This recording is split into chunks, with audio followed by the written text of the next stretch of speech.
Hello friends, welcome to life experience education.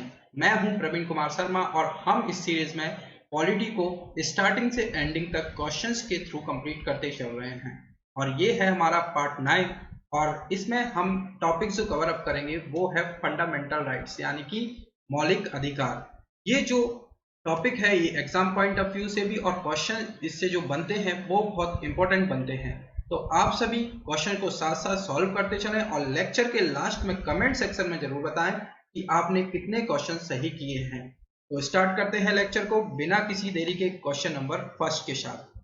Which one of the following cannot be suspended, restricted even during national emergency? यानी कि राष्ट्रीय आपातकाल के दौरान निम्नलिखित में से किसको निलंबित नहीं किया जा सकता है।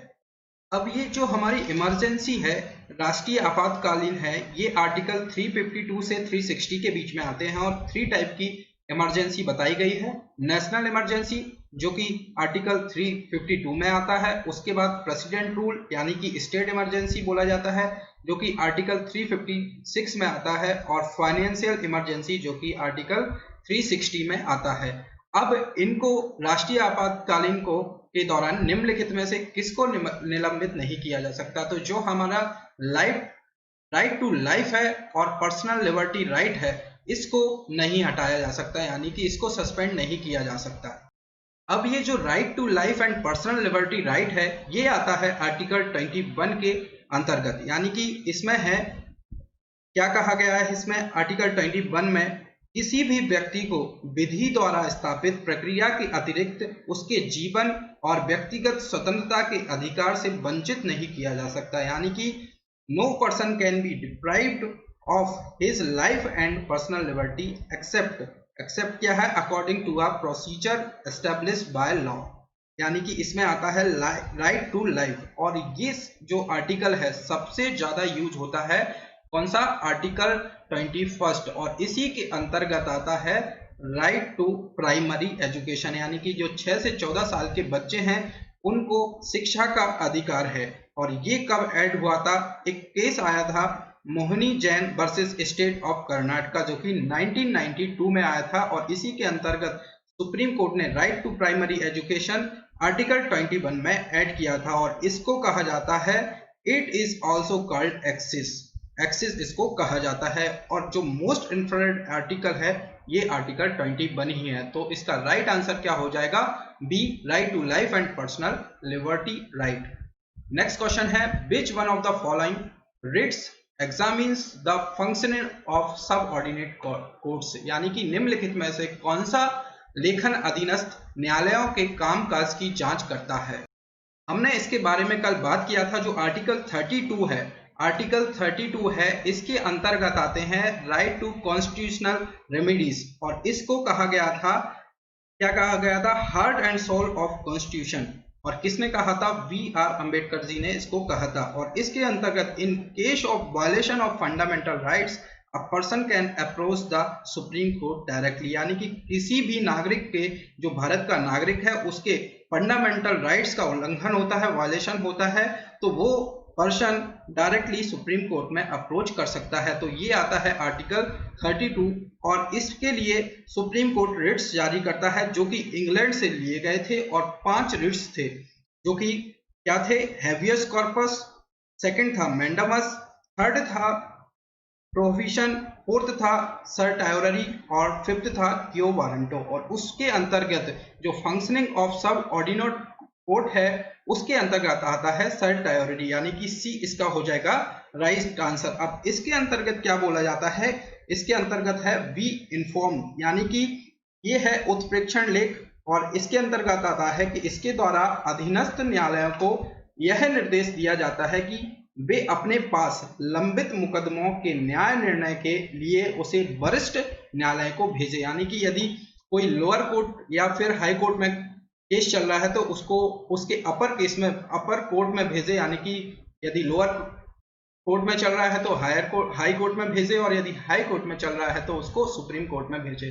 तो इसके जो सर्टायोररी है इसके अंतर्गत ये आता है फंक्शनिंग ऑफ सब ऑर्डिनेट कोर्ट्स, यानी कि सी इसका हो जाएगा राइट आंसर। नेक्स्ट क्वेश्चन की तरफ बढ़ते हैं, विच amendment to the Constitution inserted a new Article 21A providing right to education in the Constitution। यानी कि संविधान के किस संशोधन ने संविधान में शिक्षा का अधिकार प्रदान करने वाला एक नया अनुच्छेद 21A डाला है। तो अभी हमने बात की आर्टिकल 21 के बारे में, जो कि राइट टू लाइफ है और right to personal liberty act है, और उसके अंतर्गत एक 86th अमेंडमेंट हुआ, कॉन्स्टिट्यूशनल अमेंडमेंट हुआ 2002 में। 86 अमेंडमेंट होता है कब? 2002 में होता है, और उसके अंतर्गत कहा गया कि 6 से 14 साल के जो बच्चे हैं उनको राइट टू एजुकेशन का भी अधिकार दिया जाना चाहिए, यानी कि राइट टू प्राइमरी एजुकेशन दिया जाना चाहिए। तो आर्टिकल 21 क्लॉज ए क्या बोलता है? राज्य 6 से 14 वर्ष के आयु के समस्त बच्चों को ऐसे ढंग से जैसा कि राज्य विधि द्वारा अवधारित करे कि निःशुल्क तथा अनिवार्य शिक्षा उपलब्ध करेगा। तो ये होता है 86th अमेंडमेंट, यानी कि ए इसका हो जाएगा राइट आंसर। नेक्स्ट क्वेश्चन की तरफ बढ़ते हैं। Right to information RTI act aims to, यानी कि सूचना का अधिकार आरटीआई अधिनियम का उद्देश्य है। अब ये जो आरटीआई है, राइट टू इंफॉर्मेशन एक्ट, आता है 19(1) में, यानी कि जो आर्टिकल 19 है, फ्रीडम जो दिए गए हैं, राइट टू फ्रीडम 19 आर्टिकल में, उसके अंतर्गत ये आता है। उसमें हम जो अधिकारियों से जानकारी तक सुरक्षित पहुंच ले सकते हैं, यानी कि secure access to information from public authorities. पर इसमें ऐसा होगा, जो प्राइवेट जानकारी है, जो कि सिक्योरिटी से रिलेटेड है इंडियन गवर्नमेंट की, वो जानकारी हम इसके थ्रू नहीं ले सकते हैं। तो इस तरह से ए इसका हो जाएगा राइट आंसर। और जो आरटीआई आता है वो आर्टिकल 19(1) के तहत आता है, और 19(1) जो कि बोलने की स्वतंत्रता, यानी कि freedom of speech and expression का अधिकार हमें है, उसके अंतर्गत आरटीआई अधिनियम आता है। तो ए इसका हो जाएगा करेक्ट आंसर। नेक्स्ट क्वेश्चन की तरफ बढ़ते हैं। Which of the following is not a fundamental rights, यानी कि निम्नलिखित में से कौन एक मौलिक अधिकार नहीं है? अब जो हमारे फंडामेंटल राइट्स हैं, यानी कि मौलिक अधिकार हैं, वो है राइट अगेंस्ट एक्सप्लॉइटेशन, यानी कि शोषण के खिलाफ अधिकार, ये हमें प्रदान है। इक्वलिटी बिफोर लॉ, यानी कि कानून के समक्ष समानता, ये भी दिया गया है फंडामेंटल राइट्स में। और right to freedom of religion, यानी कि धर्म की स्वतंत्रता का अधिकार है। कोई भी व्यक्ति है, नागरिक है, वो कोई भी धर्म को चुन सकता है, मान सकता है, और उसके लिए प्रचार प्रसार भी कर सकता है। तो ये आते हैं हमारे फंडामेंटल राइट्स में। पर जो equal pay for equal work जो है, ये आता है हमारा डायरेक्टिव प्रिंसिपल्स में, यानी कि जो डायरेक्टिव प्रिंसिपल्स हैं उसके अंतर्गत ये आता है। और जो राज्य के नीति निर्देशक सिद्धांत हैं, इनके अंतर्गत ये आता है। अब ये जो equal pay for equal work, ये आता है 39A में, 39 क्लॉज ए के अंतर्गत ये आता है। और इसके अंतर्गत क्या बोला गया है वो हम देखते हैं। इसके अंतर्गत है जो समान न्याय और निःशुल्क विधिक सहायता, यानी कि समान कार्य के लिए समान वेतन की व्यवस्था इसी में है, equal pay for equal work. तो ये आता है डायरेक्टिव प्रिंसिपल्स, यानी कि नीति निर्देशक सिद्धांत के अंतर्गत ये आता है। तो बी इसका हो जाएगा राइट आंसर। ये फंडामेंटल राइट नहीं है, ये डायरेक्टिव प्रिंसिपल है। तो बी है राइट आंसर। नेक्स्ट क्वेश्चन की तरफ बढ़ते हैं। Which one of the following rights was described by Dr. B.R. Ambedkar as the heart and soul of Constitution? तो निम्नलिखित में से किस अधिकार का वर्णन डॉक्टर B.R. अम्बेडकर दिल और संविधान की आत्मा को कहा गया? तो ये जो अधिकार है, हमने कल इसके बारे में बात की थी। जो राइट टू कॉन्स्टिट्यूशनल रेमेडीज हैं, यानी कि संवैधानिक उपचार का अधिकार है, और ये आता है आर्टिकल 32 के अंतर्गत, और इसके लिए रिट्स जारी करता है सुप्रीम कोर्ट, और इसको लिया गया है इंग्लैंड से। तो राइट टू कॉन्स्टिट्यूशनल रेमेडीज जो कि संवैधानिक उपचार का अधिकार है, ये इसको डॉक्टर B.R. अम्बेडकर ने कहा है heart and soul of constitution India. तो डी इसका हो जाएगा राइट आंसर। नेक्स्ट क्वेश्चन है, which part of Indian constitution has been described as the soul of constitution, यानी कि भारतीय संविधान के किस भाग को संविधान की आत्मा के रूप में वर्णित किया गया है? तो पार्ट 3 के अंतर्गत ये आता है, और पार्ट 3 में जो हमारे मौलिक अधिकार हैं उसके अंतर्गत ये आता है। और आर्टिकल 32 को बोला जाता है राइट टू कॉन्स्टिट्यूशनल रेमेडीज, यानी कि संवैधानिक उपचार का अधिकार है, जो कि रिट्स हैं, जो कि अभी हमने बात किया है। तो डी फिर से इसका हो जाएगा राइट आंसर। नेक्स्ट क्वेश्चन है, which part of Indian constitution deals with the directive principle of state policies, यानी कि भारतीय संविधान का कौन सा हिस्सा राज्य नीति के निर्देशक सिद्धांतों से संबंधित है। अब जो हमारे directive principle of state policy है, यानी कि राज्य के नीति निर्देशक सिद्धांत जो हैं वो बहुत ही इंपॉर्टेंट है और ये आते हैं पार्ट 4 में।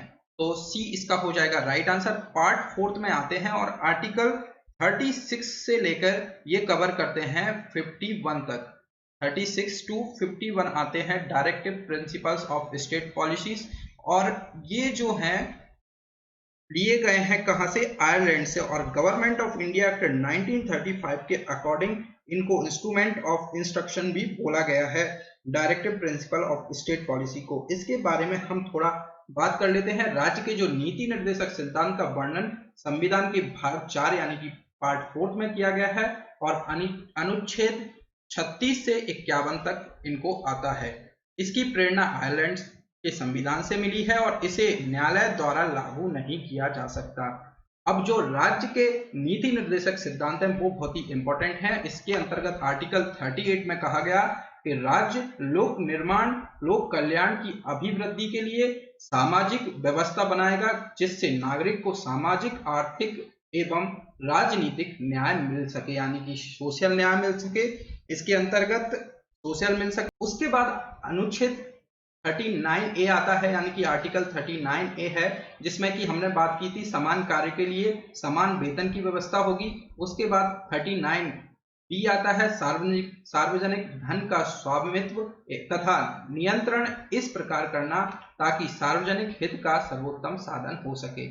उसके बाद धन का समान वितरण। फिर जो आर्टिकल 40 है वो बहुत ही इंपॉर्टेंट है जिसमें ग्राम पंचायतों का गठन के बारे में बात हुई है, यानी कि state shall organized village panchayat as units local self government. और जो 1957 में बलवंत राय मेहता जो कमेटी थी उन्होंने पंचायती राज सिस्टम को बनाया था और इसको 3 टायर सिस्टम बोला था जिसमें कि विलेज पंचायत, पंचायत समिति और जिला परिषद ये तीनों होंगे। फिर उसके बाद 1959 में फर्स्ट पंचायत जो आई थी नागौर में आई थी और ये राजस्थान के नागौर विलेज में ये आई थी।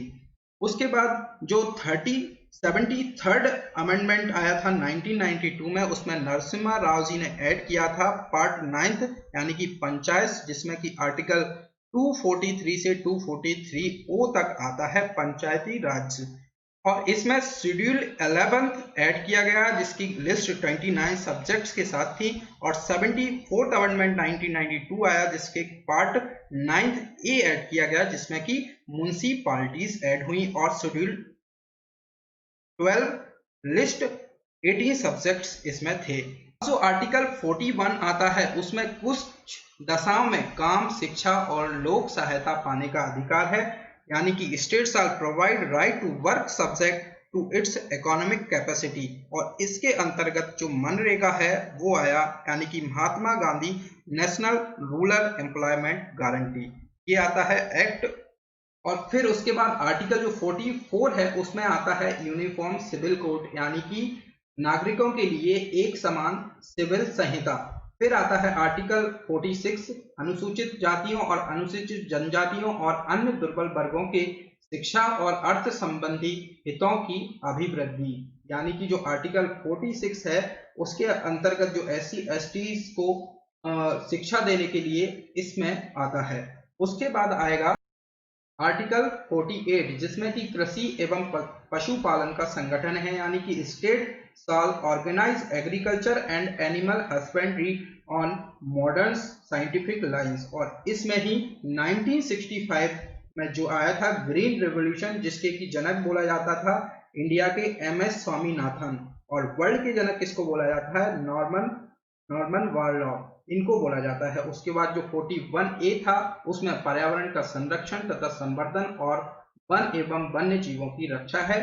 और फिर जो इंपॉर्टेंट आता है आर्टिकल 51 आता है जिसमें अंतरराष्ट्रीय शांति यानी कि इंटरनेशनल पीस की बात की गई और सुरक्षा की अभिवृद्धि, यानी कि जो पीस कीपिंग फोर्सेस होंगी उनके बारे में बोला गया है, जिसमें कि 1954 में पंचशील एग्रीमेंट था with China but China destroyed Panchsheel agreement and war against India. तो ये थे हमारे नीति निर्देशक सिद्धांत, और जो कि सुप्रीम कोर्ट में जो फंडामेंटल राइट्स हैं उनको ज्यादा महत्व दिया जाता है as compare to directive principle. इसके बारे में हम बात करें तो जो फंडामेंटल राइट्स होंगे हमारे वो ग्रेटर देन बात करें डायरेक्टिव प्रिंसिपल से होंगे। तो ये हमें याद रखना है, इससे क्वेश्चन बहुत इंपॉर्टेंट बनते हैं। और जो 42nd अमेंडमेंट 1976 आया था उसमें जो इंदिरा गांधी के टाइम पर हुआ था डायरेक्टिव प्रिंसिपल्स को बढ़ावा दिया गया था as compare to fundamental rights. तो ये याद रखना है, इंदिरा गांधी के टाइम पर जो 42nd अमेंडमेंट आया था जिसको कि मिनी कॉन्स्टिट्यूशन भी बोला गया था, उसमें डायरेक्टिव प्रिंसिपल्स को ज्यादा बढ़ावा दिया गया था as compare to fundamental rights. तो इस क्वेश्चन का हो जाएगा राइट आंसर सी, यानी कि पार्ट 4। नेक्स्ट क्वेश्चन है which directive principle bears the direct impact of Gandhi's moral philosophy, यानी कि गांधी के नैतिक दर्शन का प्रत्यक्ष प्रभाव किस निर्देशक सिद्धांत पर है। तो ये है provision of free legal aids, यानी कि डी इस क्वेश्चन का हो जाएगा राइट आंसर, जो कि गांधीयन मोरल फिलोसफी पर काम करता है, provision of free legal aid and advice. Next question है which of the following are stated as directive principle of state policies by Article 51 of the Constitution of India. The state shall endeavor to, यानी कि निम्नलिखित में से किसी भारत के संविधान के अनुच्छेद 51 द्वारा राज्य नीति के निर्देशक सिद्धांत के रूप में कहा गया, राज्य इसके लिए प्रयास करेगा। Promotion international peace and security, यानी कि अंतरराष्ट्रीय शांति और सुरक्षा को बढ़ावा देगा, तो ये राइट है। उसके बाद आता है maintain just and honourable relation between Nations, यानी कि राष्ट्रों के बीच न्यायपूर्ण और सम्मानजनक संबंध बनाए रखे। तो जो हमारा पंचशील सिद्धांत था, यानी कि पंचशील एग्रीमेंट था, उसको इसके तहत लिया जाता है, तो ये भी सही है। उसके बाद है encourage settlement of international disputes by arbitration, यानी कि मध्यस्थता द्वारा अंतरराष्ट्रीय विवादों के निपटान को प्रोत्साहित करना, तो ये भी सही आता है। तो ये तीनों को फॉलो करता है, यानी कि 1, 2 और 3 ये तीनों ही राइट हैं, तो डी इसका हो जाएगा राइट आंसर। ये था आज का लास्ट क्वेश्चन। लेक्चर को लाइक कीजिए, शेयर कीजिए और लाइफ एक्सपीरियंस एजुकेशन के साथ बने रहने के लिए लेक्चर को सब्सक्राइब भी कीजिए।